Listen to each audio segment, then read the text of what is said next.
तो बीते 74 वर्षों में 4-5 राजनीतिक दलों ने लोकतंत्र को कैद करने की साजिश की है। मैं दल के दलदल में फंसकर किसी दल की दलाली नहीं करूंगा। इनके अंदर लाज शर्म नहीं है।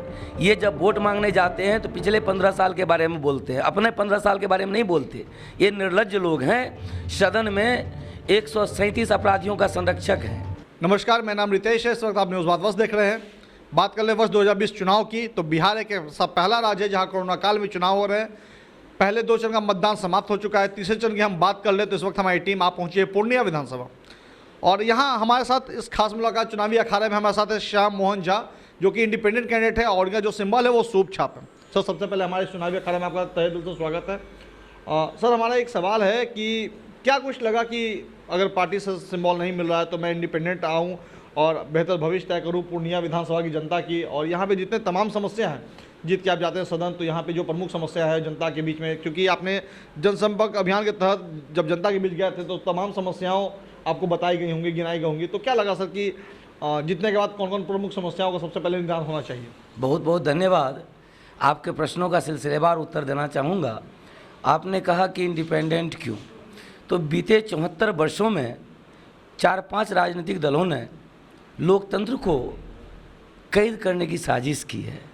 लोकतांत्रिक व्यवस्था जब इन पार्टी के अंदर नहीं है तो ये देश या राज्य में लोकतंत्र कैसे स्थापित करेंगे? पार्टी के कैडर से पूछे बिना, समर्थकों से पूछे बिना ये लोग उम्मीदवार तय कर देते हैं। ऐसे में लोकतांत्रिक स्थिति जब पार्टी के अंदर नहीं स्थापित हो पाती है तो समाज में कैसे होगा? दूसरी बात, आज की स्थिति ऐसी बन पड़ी है जब राजनेता या जनप्रतिनिधि जनता से कोसों दूर हो गए हैं। जनप्रतिनिधि खुद को भगवान समझने लगे हैं, राजा समझने लगे हैं। उन्हें ना तो जन सरोकार की कोई ज़रूरत है, ना जन समस्याओं की कोई जानकारी है। वे उतरते हैं, 4 बॉडीगार्ड घेरता है, 10 गाड़ियां लग जाती है, जनता अपने मुंह से कुछ बोल नहीं पाती है। ऐसी स्थिति में लोकतंत्र को धरातल पर लाने के लिए मैंने एक प्रयोग किया है कि मैं दल के दलदल में फंसकर किसी दल की दलाली नहीं करूँगा। 10-10 रुपये आम आवाम से लेकर मैं उनकी लड़ाई लड़ूंगा। और बड़े फ़ख्र के साथ मैं आपके चैनल के माध्यम से कहना चाहूँगा कि 40-50 हज़ार लोगों ने 10-10 रुपये देकर मेरे हाथ को मजबूत किया है, ताकि पूर्णिया को यह नारकीय स्थिति से निकाला जा सके, लोकतंत्र की वास्तविक स्थापना हो सके। यहाँ जनता और जनप्रतिनिधि के बीच सरोकार की भावना हो, दूरी को मिटाया जा सके। और इसी कारण से जहाँ तक आपने पूछा कि पूर्णिया की क्या क्या समस्याएं हैं, तो सबसे बड़ी समस्या पूर्णिया की ये रही है, बीते 20 वर्षों से पूर्णिया जनप्रतिनिधिहीन रही है। क्योंकि सिंबल के साथ लोग आ जाते हैं, न तो उनके पास कोई विजन है, ना उनके पास कोई एजुकेशन है, ना ही उनके पास कोई जनता के प्रति सरोकार है, ना ही उन्हें जनता की समस्याओं की जानकारी है। वे मति भ्रम में पड़े हुए हैं कि सिंबल देख करके ये आम आवाम जो है मुझे वोट कर देंगे, क्योंकि उनके नज़र में आम आवाम स्वतंत्र नहीं है, खास पार्टियों के गुलाम हैं। ऐसी स्थिति में जब यह विकट स्थिति उत्पन्न हो गई तो आपको मालूम होगा कि जब रावण का अत्याचार बहुत ज़्यादा सीमा को पार कर गया था तो प्रभु राम को उतरना पड़ा धरती पर।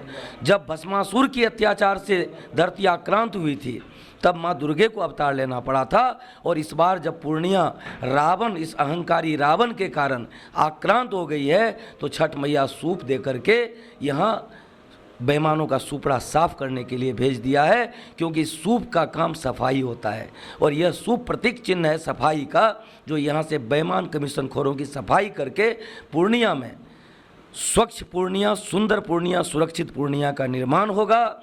बच्चों को शिक्षा, युवाओं को रोजगार, महिलाओं को सुरक्षा, वृद्धों को संरक्षण, जाम की समस्या से मुक्ति मिलेगी। अब पूर्णिया फिर कभी वाटर लॉक्ड नहीं होगा। अब आपका सवाल होगा सर, हमारा एक सवाल है कि आपने बताया कि तमाम राजनीतिक पार्टियों का कार्यकाल आपने देखा, जनता ने देखा, जीतने के बाद सदन जब जाते हैं तो आपका समर्थन किस पार्टी को जाएगा? मैंने जैसे आपको कहा कि 50,000 पूर्णिया वासियों ने अभी तक 10-10 रुपया दे करके मेरे हाथ को मजबूत किया है।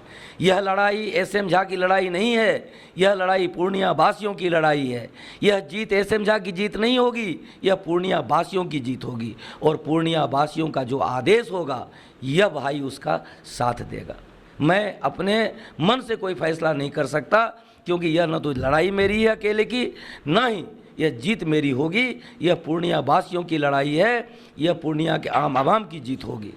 आपने सर बताया कि अभी वर्तमान में सुशासन सरकार है, लेकिन सर देखा जा रहा है कि जितने भी एनडीए के नेता हैं और जितने भी मंत्रिमंडल हैं लोग, उनका सब पुरजोर जनता विरोध कर रही है, लेकिन उसके बावजूद जो है नीतीश कुमार पुनः 5 साल का मौका मांग रहे हैं। वो हमेशा ये बताते हैं कि 15 साल आपने आरजेडी को दिया, 15 साल आपने मुझे दिया, तो बीते 15 साल का जो पीछे बिहार जा चुका था उसको मैंने सुधारने का काम किया, अब 5 साल जो बचा है उसको मैं बिहार को आगे बढ़ाने का काम करूँ। इसमें सर कहाँ तक आप सहमत हैं? देखिए, संस्कृत में कहावत है, एक लज्जा परित्यज्य सर्वदा सुखी भवेत, यानी ये लोग निर्लज्ज हैं, इनके अंदर लाज शर्म नहीं है। ये जब वोट मांगने जाते हैं तो पिछले 15 साल के बारे में बोलते हैं, अपने 15 साल के बारे में नहीं बोलते। ये निर्लज्ज लोग हैं। सदन में 137 अपराधियों का संरक्षक है, 150 मूर्खों का जमावड़ा इन्होंने लगाया है। इनके लिए पैसा महत्व रखता है, पावर महत्व रखता है, जन सरोकार या जन समस्या महत्व रखता ही नहीं है। इसलिए इस बार विधानसभा में 50 हमारे जैसे लोग आएंगे, जनता की आवाज़ गूंजेगी और ऐसे बियोड़ों का जिन्होंने जनता को ठगने का काम किया है, इनकी औकात दिखा दी जाएगी। सर, जो पक्ष है और विपक्ष दल है, दोनों जो है रोजगार को लेकर के एक मुद्दा बना रहे हैं और छलावा कर रहे हैं युवाओं के बीच में। क्या लगता है सर कि इनका छलावा कितना कामयाब हो पाएगा? बहुत अच्छा सवाल। ये सवाल मैं चाहता था कि आप हमसे पूछें। देखिए, बिना रोड मैप का, बिना ब्लूप्रिंट का यदि कोई आदमी कोई चीज़ का घोषणा करता है, मैं हमेशा कहा करता हूं कि घोषणा पत्र बेईमान नेताओं का होता है। जो विजन वाले लोग होते हैं, पढ़े लिखे, उनके पास घोषणा पत्र नहीं, विजन होता है। मैं बिहार नहीं बदल सकता, मैं दिल्ली नहीं बदल सकता, लेकिन मैं आपके चैनल से ऐलान करता हूं कि पूर्णिया में एक भी युवा बेरोजगार नहीं रहेगा। अब आप पूछेंगे कि कैसे? आप कोई इंडस्ट्रियलिस्ट तो है नहीं कि आप बिजनेस मतलब व्यापार बढ़ा करके दे देंगे। तो मैं आपको बताऊं कि पूर्णिया के बियाडा में 254 फैक्ट्रियां अभी बंद हैं, बंद पड़ी हैं।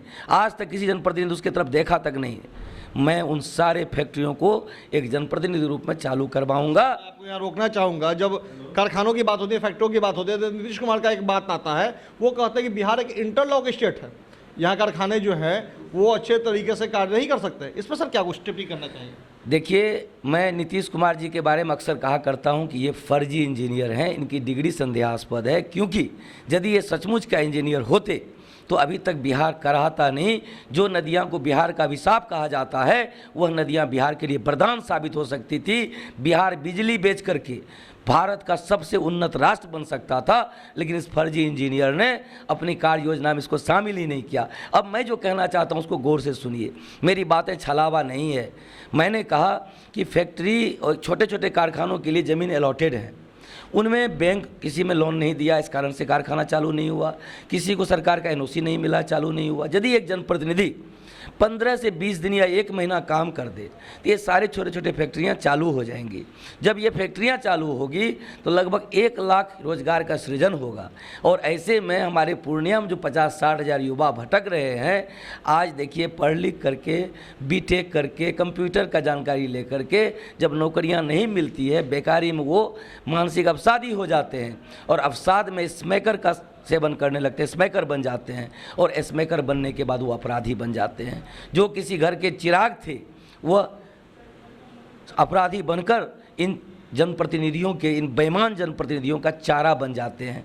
मैं आपके चैनल के माध्यम से यह ऐलान करता हूं, लिखित गारंटी देता हूं कि 3 महीने के अंदर अंदर हमारे युवाओं को नौकरी मिलेगी, वह बेकार बिल्कुल नहीं रहेंगे। आपने बताया सर कि अगर आपके जैसे 50 इंडिपेंडेंट कैंडिडेट सदन जीत के जाते हैं तो एक बेहतर भविष्य तय करेंगे बिहार का, लेकिन क्या सर चाचा भतीजे की राजनीति में ये संभव हो पाएगा? मैं एक बात आपको कहना चाहूँगा कि जिस सदी में हम लोग अभी जी रहे हैं, ये 2020 है। 15 को आप 2020 से नहीं तुलना कर सकते हैं। 15 में लोगों के हाथ में मोबाइल नहीं था, हमारे युवा इतने जागरूक नहीं थे। अब जो युवा जागरूक हो गए हैं तो इसमें ये साबित हो जाएगा इस बार के चुनाव में कि ना तो इस जेल गमन करने वाले बेटे का यहाँ राजपाट चलेगा, ना ही इस फर्जी इंजीनियर का चलेगा।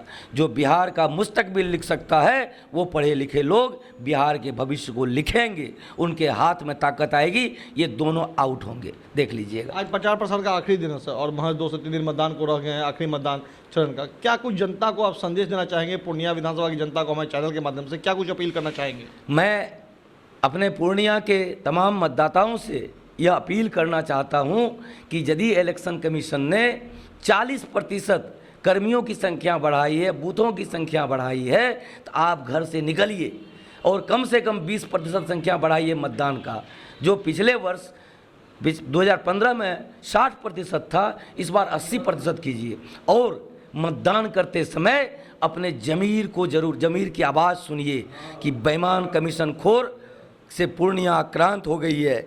आप यदि चाहते हैं कि समस्याओं का निष्पादन हो तो निष्पादन के लिए विजन की ज़रूरत होगी, और विजन के लिए एजुकेशन चाहिए।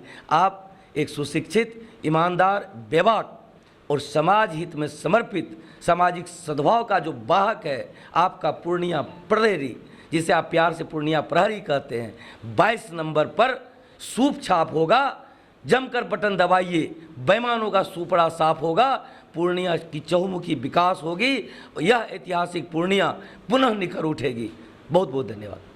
आपने सुना कि ये श्याम मोहन झा थे, बहुत ही बेबाक तरीके से इन्होंने अपनी बातों को रखा, और जो इनका एजेंडा है जो जनता के बीच में ये जीतने के बाद उसको लागू करने वाले हैं, इससे काफ़ी फ़ायदा भी होगा यहाँ के आम जनता को। और इन्होंने एक जो बड़ी बात बताई है कि इंडिपेंडेंट कैंडिडेट होना एक बहुत ही अपने आप में अनुभव की बात होती है, पेशेंस की बात होती है। अगर इनके जैसे इंडिपेंडेंट अगर 50 लोग भी सदन जीत के जाते हैं तो बिहार का एक बेहतर भविष्य तय कर पाएंगे। और बिहार में जो सरकार है वर्तमान में, या फिर मैं बात कर लूँ कि 15 साल बनाम 15 साल, तो दोनों सरकार ने जनता के साथ छल किया है, छलावा किया है। और अभी भी वर्तमान में जितने लाभुक वादे कर रहे हैं रोजगार को लेकर के, तमाम वादे जो हैं उनको नस्तानाबूद करेगी इस बार जनता। क्योंकि जनता जो है इस बार कास्ट पे वोट नहीं देगी, इस बार जनता जात पे वोट नहीं देगी, इस बार जनता जो है काम के आधार पे वोट देगी। और काम जनता जो है वो जान चुकी है, जागरूक हो चुकी है। जिस तरह से सोशल मीडिया का क्रेज बढ़ चुका है, हर जनता के पास वो मैसेज जा रहा है कि वर्तमान सरकार की नीति क्या है, सत्ता में आने के बाद उनकी जो भविष्य वो बेहतर तय करेंगे, वो कितना सफल हो पाएगा। फिलहाल देखने वाली बात ये होगी कि 10 नवंबर को चुनाव का मतदान का रिजल्ट आना है। जनता किसे जीत कर अपना सरोकार बनाती है, किसे अपना सदन बनाती है। सर, हमारा भी काफ़ी शुभकामना है कि आप जीत के सर सदन जाए और पूर्णिया के विधानसभा की जनता का सर बेहतर भविष्य तय करें। फिलहाल तमाम खबरों के लिए आप बने रहे हमारे साथ। मैं न्यूज़ बात पूर्णिया।